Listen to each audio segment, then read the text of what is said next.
helping us to focus today on structural barriers, which is the point of the orange scarf that you see many of us wearing. So it's particularly appropriate now that I give the floor to the women's major group. Thank you for the opportunity. My name is Buki, and I'm speaking on behalf of the women's major group.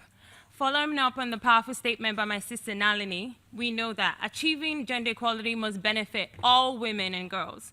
We must recognize that women and girls are not a homogeneous group.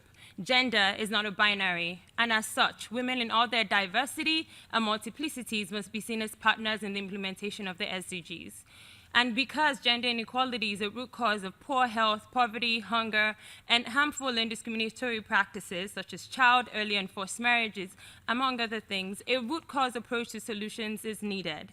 So the women's major group calls on governments to, 1, respect, protect, and fulfill the human rights of women and girls, not just in word, but also in their actions. They must protect and engage environmental and women's human rights defenders and recognize the links between the environment, women's rights, and gender equality.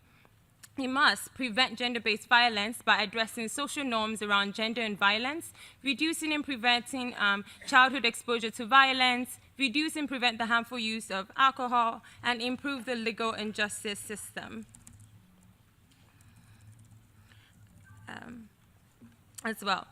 Response. They must reform and repeal discriminatory laws and policies, create and strengthen gender-responsive public services. They must also recognize the links between gender equality and financing, recognize women's and girls' autonomy and decision-making as critical to sustainable development and gender equality.